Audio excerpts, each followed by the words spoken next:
everyone. Please stand for the Pledge of Allegiance. I pledge allegiance to the flag of the United States of America and to the republic for which it stands, one nation, under God, indivisible, with liberty and justice for all.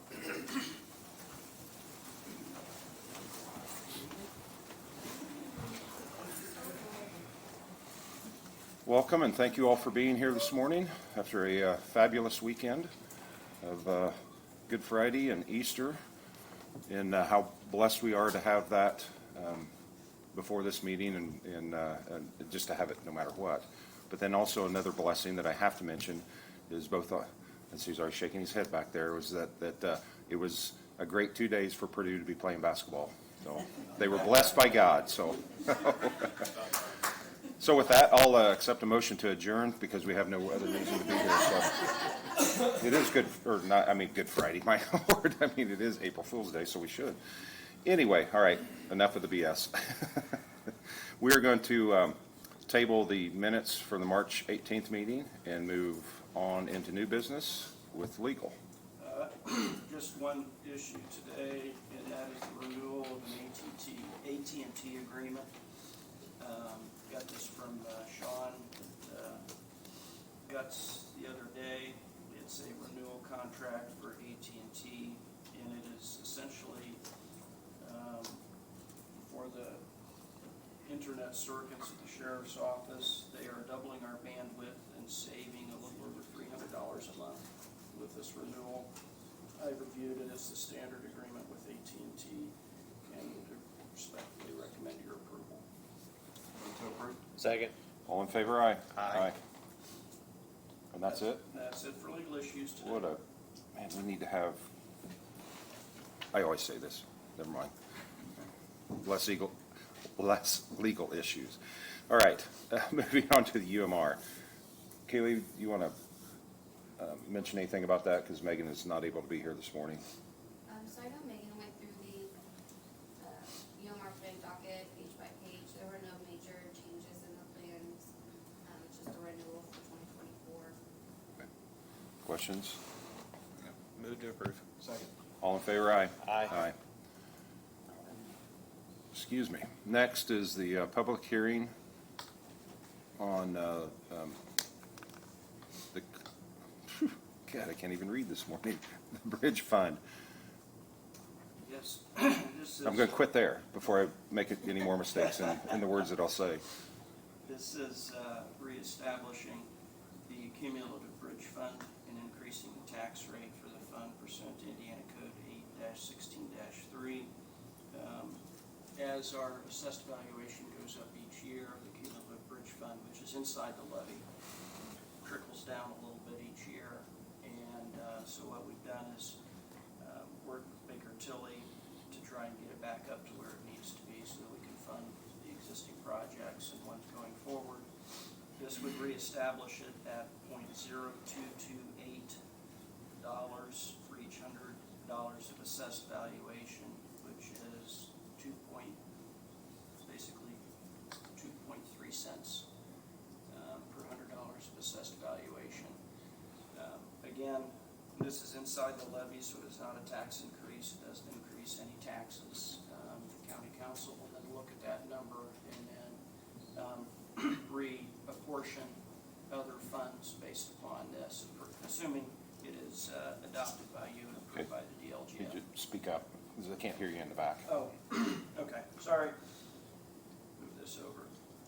Got a little bit of a tickle in my throat this morning. This is not a tax increase.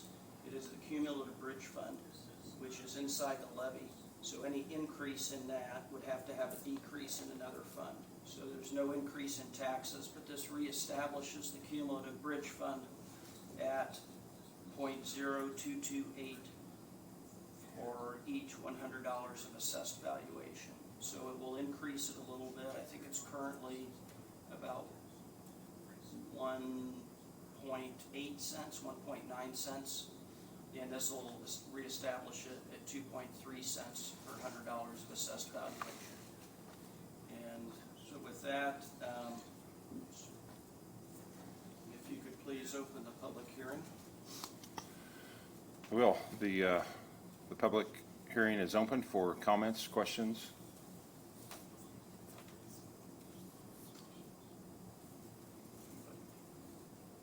Any questions, concerns, comments?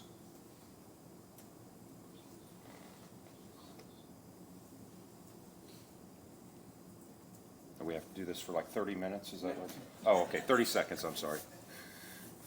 Hearing none, then we'll close the public meeting. Okay. And then, for your consideration is ordinance 2024-03, entitled an ordinance reestablishing the cumulative bridge fund and increasing the tax rate for the fund pursuant to Indiana Code 8-16-3. Says in pertinent part, the county commissioners hereby reestablish the cumulative bridge fund pursuant to Indiana Code 6-1.1-41 to be used for the purposes allowed as set forth in Indiana Code 8-16-3. The county commissioners hereby levy a property tax to provide funds for the cumulative bridge fund. The property tax levy will not exceed $0.0228 on each $100 of assessed valuation. The tax rate will be levied beginning with the taxes assessed for 2024 and payable in 2025. The county commissioners direct proof of the publication of the notice to affected taxpayers in the county commissioners' public hearing held on April 1st, 2024. A certified copy of this ordinance and proofs of publication of the notice of adoption be timely submitted to the Indiana Department of Local Government Finance as provided by Indiana Code 6-1.1-41 as the county's proposal for reestablishing the cumulative bridge fund and imposing the tax levied by the county to be approved by the Department of Local Government Finance. One other matter is that this was published in the Lebanon Reporter on March 19th and the 26th. Sorry. Thank you, Kaylee. It was published on March 19th and 26th in the Lebanon Reporter pursuant to Indiana Code.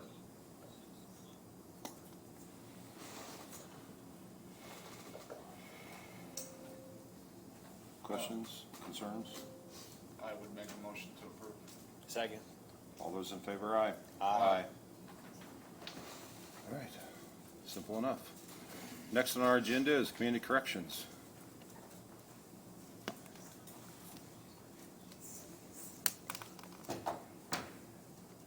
I'm sorry, before you start, somebody has something on and we're hearing the meeting from another device. It's We come thought it from was that up- speaker. Is it up here? It's come from that speaker right there. Oh, okay. So when you guys are talking up here, we're hearing it again back here, so. That, can't really hear. that way we're making sure that you hear everything we're saying. So, yeah, it's, Effectively making sure you hear nothing. Oh.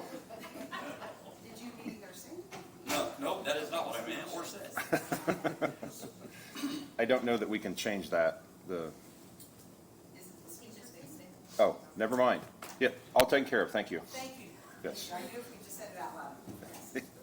That you were absolutely right, Thank you. that we took care of it, so. Michael Now, Nance, Michael, please. Michael Nance, Director of Community Corrections. I'm here today just to get your approval to submit our annual DOC grant. I sent all five, just like they've done the last couple of years. Instead of sending one large grant, the DOCs decided that it would be more efficient if I did 5 separate grants. So I did all 5 of those, sent them all to you for your review, as well to Mr. Clutter. I'm more than happy to answer any questions or go over any numbers that I need to in this setting. But obviously, we don't have time to go line by line through 5 different grants. So if you want a brief rundown, for the community corrections portion of the grant, we're requesting $415,000 grant dollars, a total budget of $1.6 million. For the drug court portion, it's $157,000 grant dollars, $229,000 for that budget. For jail treatment, it's $125,000 for the grant dollars, $445,000 total. For pretrial, $120,000 in grant dollars, $258,000 total. Side note, that's not going to be enough. I need to hire another pretrial person. We have 3 pretrial staff members right now, supervising 750 clients. That program's just growing so fast we can barely keep up. but obviously when those people are out on pretrial, they're not inside the jail costing us money, so there's a trade-off there, I guess. And then the biggest change from last year is going to be with the opening of the residential center next year. I'm going to be requesting a large amount of staff from the county council. There are no grant dollars available for the residential portion. The total budget for that is $1.6 million. So a total of $817,000 grant dollars being requested, with a total budget for our entire department of just right at $4.13 million. Questions? There is a letter in support of the grant applications for your signature. And it is important, and it's written in that letter, that they ask us to list in order of importance, if they're not going to give us all the grant dollars, which ones we want. So I prioritize that based on my opinion from running the department, just looking for your support on that same order as well. Okay. Questions? You want to see it before you? I saw it. Okay. I'll make a motion to approve this letter of support. Second. All in favor? Aye. Aye. Very good. Thank you. Thank you. All right, moving on. Mr. Matt Wilson. Proclamation of the Prevent Child Abuse Awareness Month. Good morning. I am here on behalf of the Boone County Prevent Child Abuse team. I'm the president of that group. I don't know how that happened, but I am. April is Prevent Child Abuse Awareness Month throughout the nation. And we are here in Boone County trying to really bring about even more awareness each year. So this year, I know that we've received approval to turn Boone County blue, meaning courthouse will be lit up blue.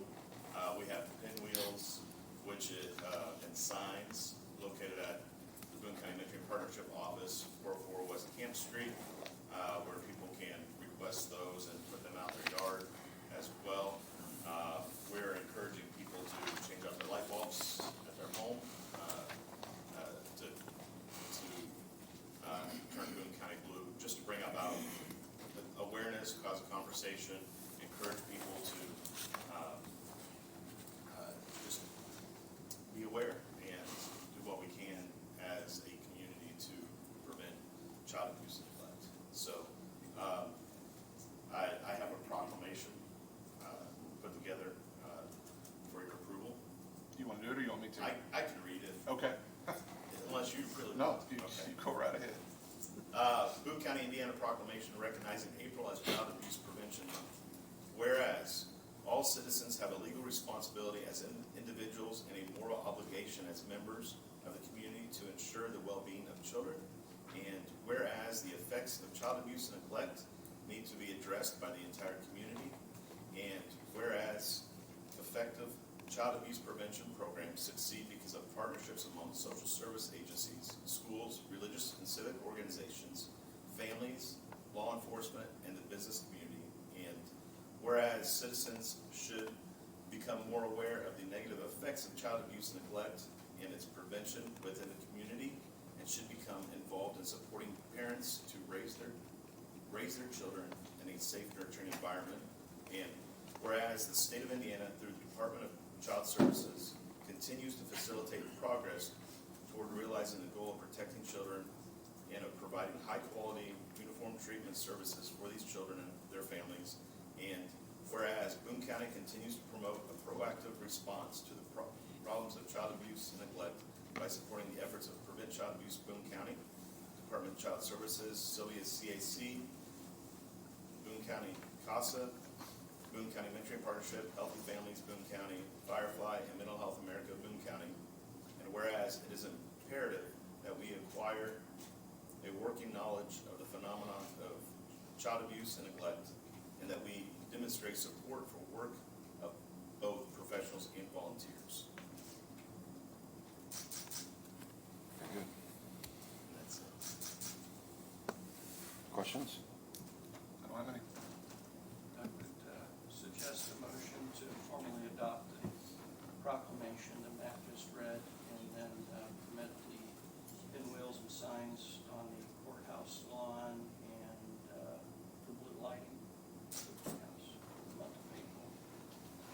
So moved. I'll second. All those in favor, aye. Aye. Very Thank you good. very much. Thank you. All right, Key Bank lease amendment. Yes, this is a renewal for Key Bank to utilize the first floor as they currently do. Previously, or under the existing lease, I should say, there are 5-year terms, and the first renewal, or the next coming renewal, is for March 1st of 2025. They had reached out to you all previously about renewing for 5-year terms, and as you discussed with some long-term plans for the entire Key Bank building, they were willing to renegotiate that down to 3-year terms. So what this lease amendment does is changes the renewal terms from 5 years to 3-year terms. So the next term would be March 1st of 25 through March 1st of 28. And then there would be 2 additional options to extend for also a period of 3 years. The other major change is that you all have decisions in terms of when that option takes place. So at the end of the next term, March 1st of 2028, you could decide not to renew any subsequent term. So with that, I would respectfully request your approval and adoption of the third amendment to the lease with Key Bank National Association.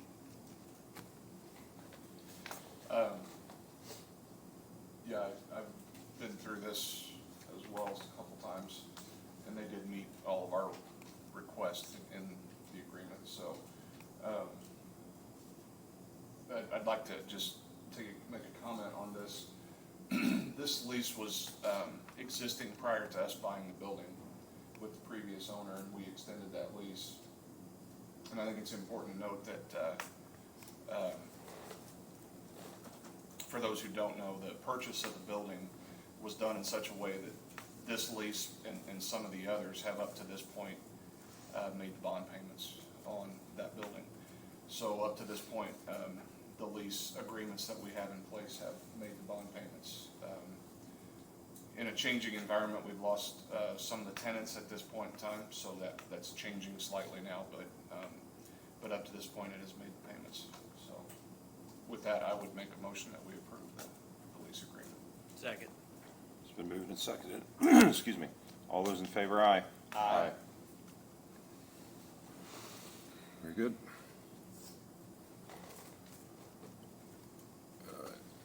We all received the project manager's update. Unfortunately, he was not able to be here today because of illness. And so if you have any questions or any statements? I believe that the most recent estimate I saw was we are at 55% complete on the Justice Center project, and things are going very well there. We are starting into the process now. We're getting closer to the starting to purchase some of the FF&E. So we're going to be watching the budget very closely on the lit to make sure we stay within that. But yeah, we're on budget with FF&E, and we're on budget with the project, and the project is on schedule. All right. Moving on to staff reports. Area plan. Stephen's not in here, so we'll pass on to the next. Is Max. Do you have anything? Very good. Health Department, Doc? All right. Human Resources not here. IT, nothing from them. And now back to Nick. Do you have anything for us? I know that's kind of a silly question for me to say it that way, but It's my first time today, not back to me. Got a few items for consideration. The first one is task order number 1 for the Kimley Horn agreement that was executed at the last meeting. Just requesting the execution of it for the hourly on-call work needed to complete the right-of-way ordinance update and the utility accommodation policy.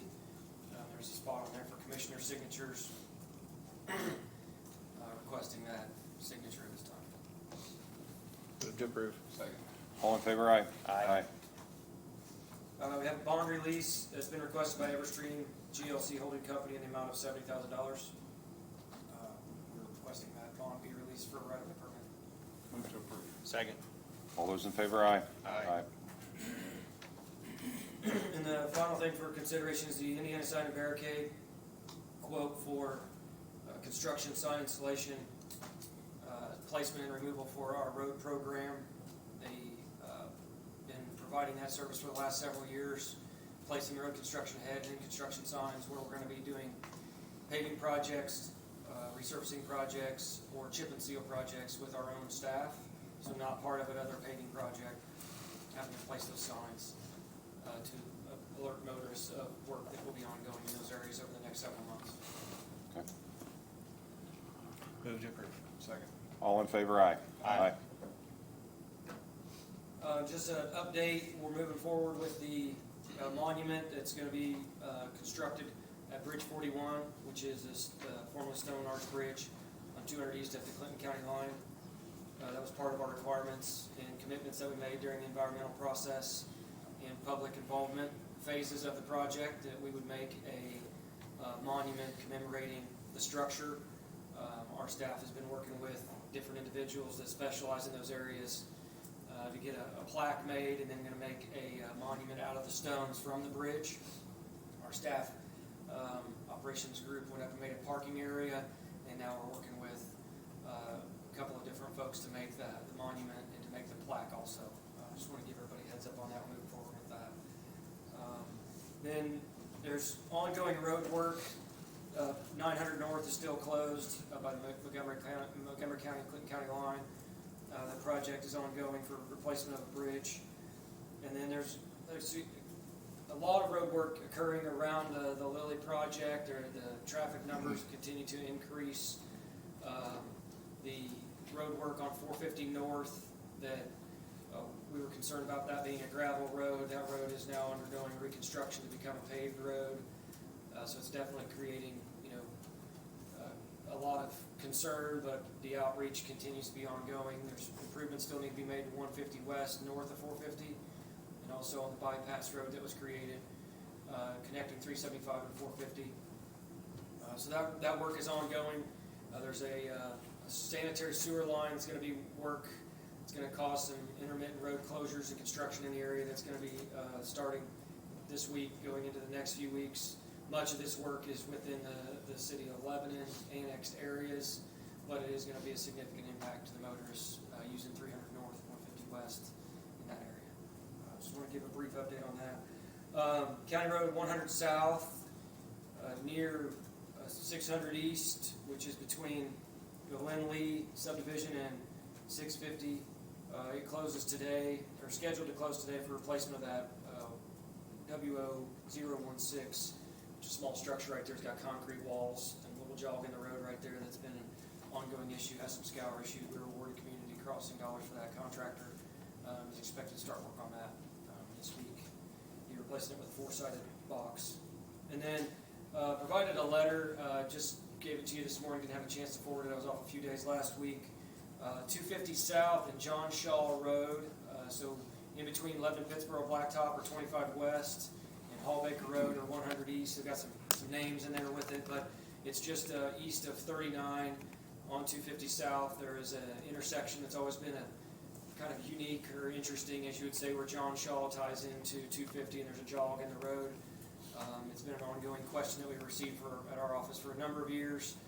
Why does one leg stop and it doesn't really flow? It doesn't really make sense. Many people run the stop sign. It's kind of offline, and there's a driveway on the north leg, so we've been working with Purdue and Laura Slusher from LTAP to come up with solutions, and plan to work with Bob and find out if we need to make a new ordinance to reconfigure the traffic control to make the north leg be stopped, but the east and west legs be free flow of traffic like it kind of functions right now. But provided the letter as part of the documentation this morning and plan to bring that at a future meeting before we make those changes to the traffic control at that intersection. Other items, I've provided the project status update and right-of-way permits and road closure summary. If there's any questions, I'll be willing to try to answer. Questions? I'm good. We're good? Thank you. Thank you. All right. Moving on to elected officials. Anyone? If not, then we'll move on to document signing. Got usual batch of claims. Any questions? Questions? Questions on claims? Move to approve claims as submitted. Second. All in favor, aye? Aye. Aye. Mail? Just a couple of things of note. You have received, again, a couple of different letters from the fourth grade class at Maxwell Intermediate School. One from Ellie Steinwachs and one from Sarah Swift and another one from Ariel. I'm not sure of Ariel's last name. All requesting information on Boone County so that they can make a presentation to the fourth grade class. Then we've got notice of tort claim, and that's about it. One thing that I did not do is open it up to public comment. I about passed over that and closed the meeting, so. Any public comment? Morning, Commissioners. Dave Myers. A few months ago, I requested the contracts of anything related to the elections, and I was just wanting to see what the status was on those contracts. There's 2022 minutes, I just have to wait through 24 and then I Okay. should be on everything. All right. Appreciate it. Thank you. Actually, I'd like to, I thought there might be a question about that, so I waited until now, but I would like to discuss, I've been discussing elections in prior meetings, and so I'd kind of like to continue on. I wanted to do this at the last meeting, but it ran so long that I elected to wait. So if you can pull up that first exhibit. Just kind of recap real quickly some of the things that have been discussed previously. I've presented this exhibit, and we the people created government, and on the left side is the first thing that the people did in the Constitution is declare their rights. That's Article 1. That's what's on the left side. So the people exercise their rights in the private. And then to handle the public business, the people created a constitution, which is a public trust, and it's a contract that all elected and appointed officials have with the people. And there's only limited authority delegated in the constitutions, which means only what is written is what is permitted. What is not written is prohibited because the people reserved all powers to themselves. So then they created, in the Constitution, 3 branches of government were created: the legislative branch, the executive branch, and the judicial branch. So nothing can be done in those branches that goes against the reserved rights of the people. So, and just to kind of drive home that point, if you go to the next slide, Kaylee.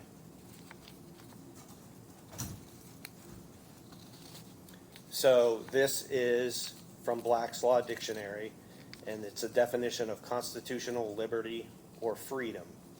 And it says, such freedom as is enjoyed by the citizens of a country or state under the protection of its constitution. The aggregate of those personal, civil, and political rights of the individual which are guaranteed by the Constitution and secured against invasion by the government or any of its agencies. So that's basically what I just said in the previous explain sketch. And this is information that's been brought to us since September from people that have sent us notices. Next slide. So this is a constitutional right, the definition of constitutional right from Black's Law Dictionary. And it's a right guaranteed to the citizens by the Constitution and so guaranteed as to prevent legislative interference therewith. So then if you go to the next slide.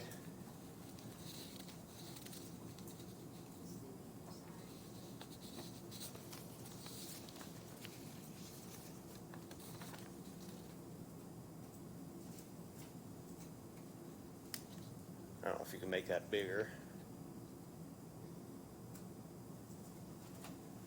Okay, so this is a slide that I presented at the Boone County Republican Women's Committee meeting about a week and a half ago. And it just kind of adds some detail, but basically I've added some detail there. In the middle there of that wall, it's a wall of separation between government and the people's private rights. And I've presented some of these slides in the previous meetings, but Article 1, Section 25 says, of the Constitution says, no law shall be passed, the taking effect of which shall be made to depend on any authority except as provided in this Constitution.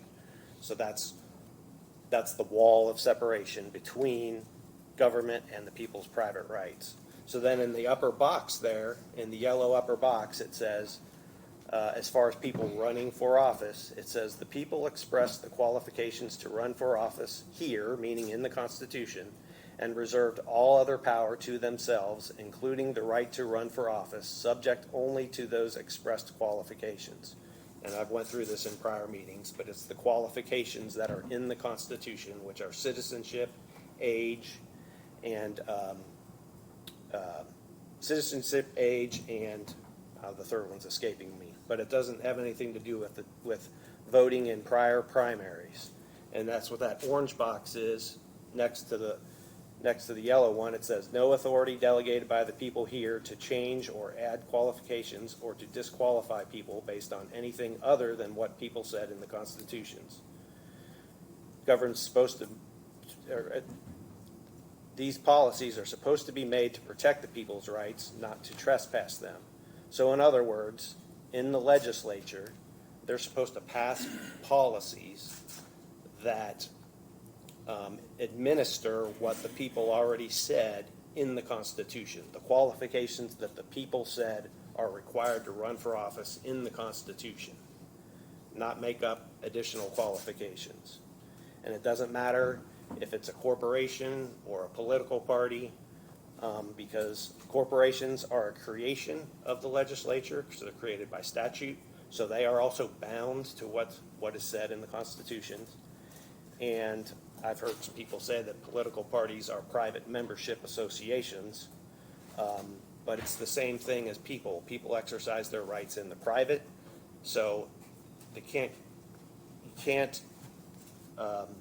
people can't do anything to interfere with other people's rights. Well, it's the same thing with a private membership association. A private membership association cannot interfere with people's private rights. So when they reserve their right to run for office based on what they said in the Constitution, nobody can interfere with that. But we've had people removed from the ballot all over the state in county elections, in county election board hearings, and at the state level in the Indiana Election Commission board hearing. So that's kind of one issue that I kind of wanted to put a little bit of closure on that I haven't discussed in previous meetings. And then the second issue that people sent to us starting back all the way in September is how the people said elections are to be run in the Constitution.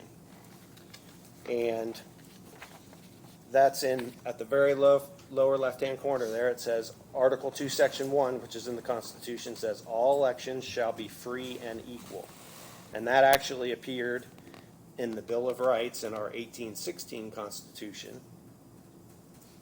And then when there was a constitutional convention held in 1851, that was split out into Article 2 into its own section where it was expanded upon. And in Article 2, Section 13, it said all elections by the people shall be by ballot. And ballot as defined in Black's Law Dictionary, says, in the law of elections, a slip of paper bearing the names of the offices to be filled at the particular election and the names of the candidates for whom the elector desires to vote. Then in Article 2, Section 14, it says, general elections shall be held on the first Tuesday after the first Monday in November. So 1 day. And then if you go to Webster's 1828 dictionary, which would have been the definition at the time that the Constitution was ratified, it says the day of a public choice of officers. So also 1 day. So again, that's what the people said in the Constitution. And the legislature can set up policies to administer that based on what the people already said in the Constitution. The legislature cannot go outside what the people said in the Constitution and add further requirements or contract with the federal government to receive money to change the way elections are run. So now I've also heard arguments that, well, we've done this for the past 20 years. The difference is we've had the people come to us in the last 6-8 months because they've learned the law, and now we know. Prior, we didn't know. So there's no blame being placed on any particular person at this point, but now we know, and so we're about to engage in a process that looks like an election, but it's not an election based on what the people said in the constitutions. So now to address Dave's request, there's like 77, I think, roughly at this point, public meeting minutes, I think, that you've pulled. I don't know if we can release those to Dave at this point. I haven't been through them myself. Well, he specifically asked for contracts dating back from 2002 to present date. So I printed out any meeting minutes that reflect elections and contracts. I'm happy to give you the minutes that I've already printed out so far, but they reflect the contracts that you've asked. And I was gonna start pulling the contracts this week.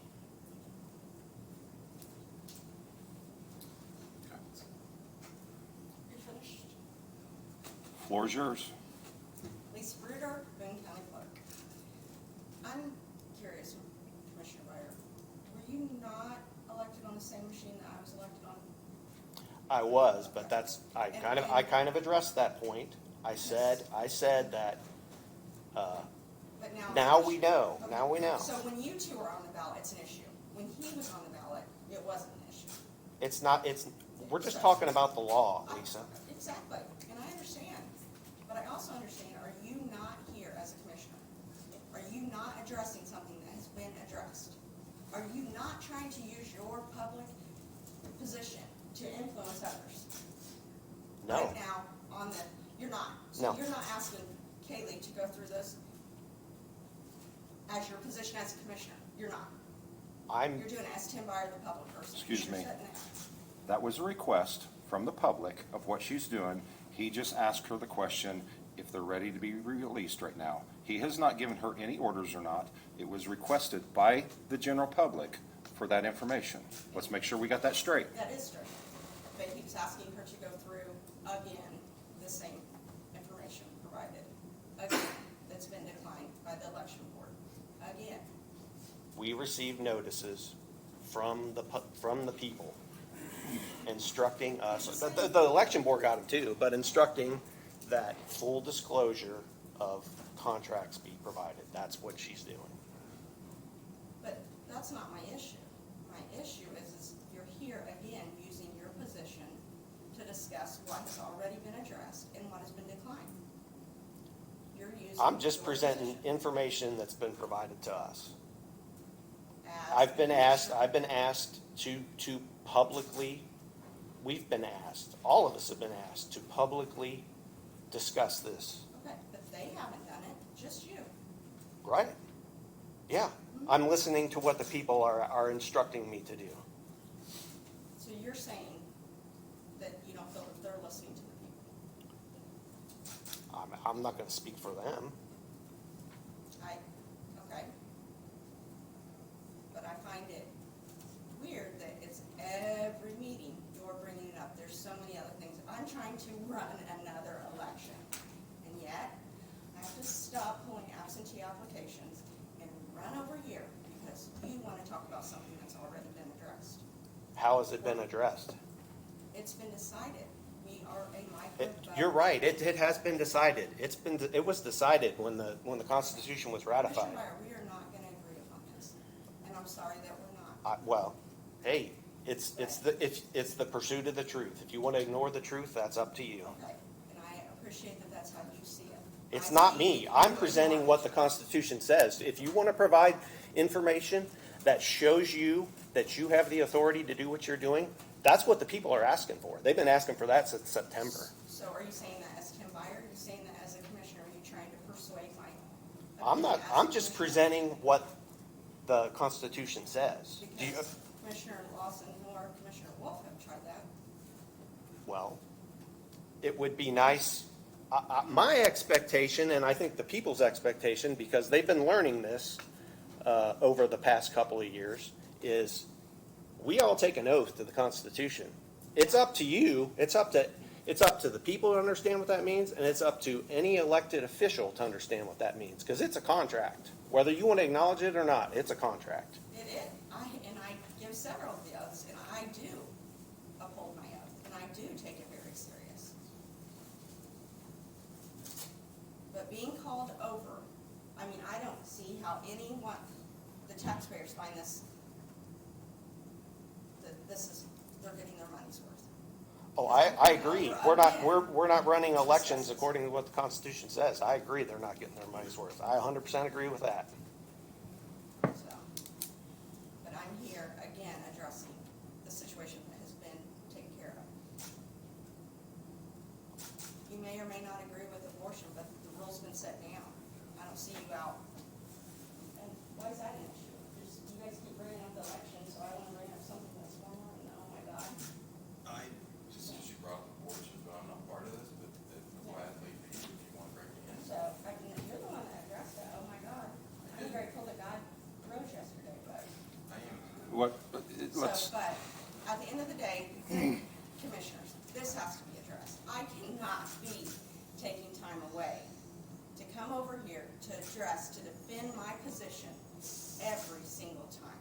I'm asking that this situation be adjourned until after the election. He wants to fight between elections, I'll come back over here and discuss it with him. this is a public meeting, and we will not deny anyone from their public comments on no matter what it is. This is a public meeting every time we have it.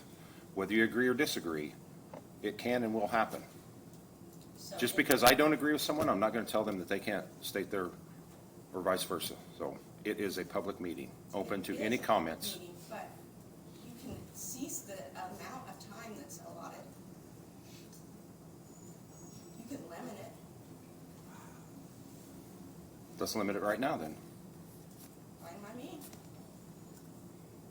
Adjourn the meeting, then it'd be over. Is that what you're wanting us to do? No. And I don't think that's right. We are still open for public comment, and we will until we, the board, decides that it's done.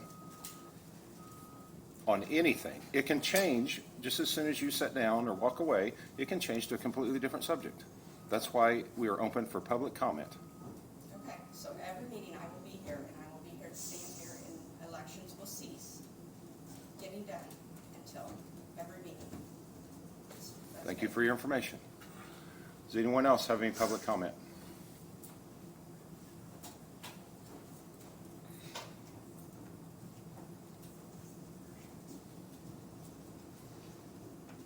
I can't get a hold of Becky McClure right now, but in the last election board meeting, and I think you were there, Tim, and I think there were some other people here, Becky had the defined definition from the state, our constitution, along with the state constitution.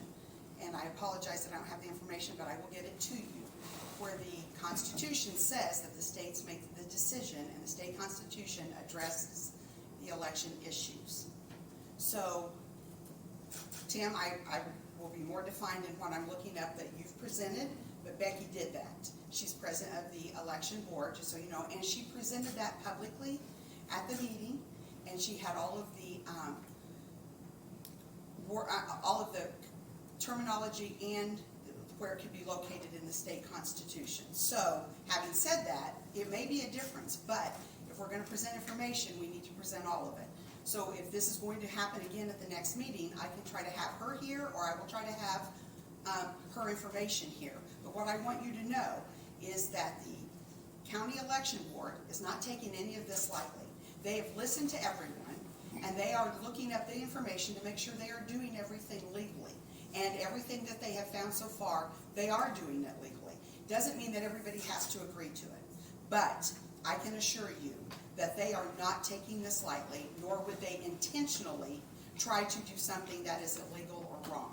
So I will get that information to you, or I will have somebody here to present that to you so that there's no questions about what's being done and how it's being done. If the law changes, then you adapt to that law.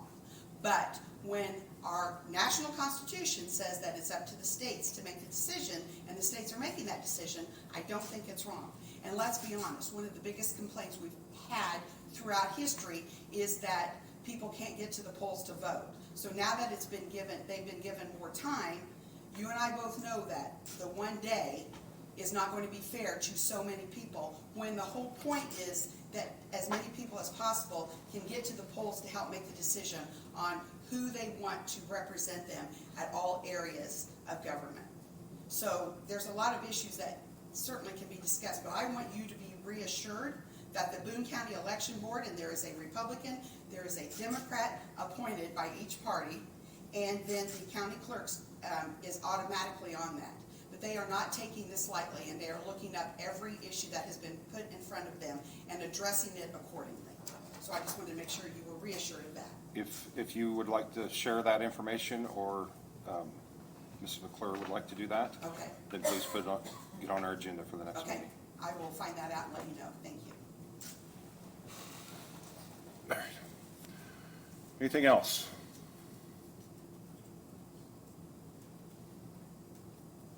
Hearing none? Need a motion to adjourn. Move to adjourn. Second. All in favor, aye. Aye. Thank you all for being here.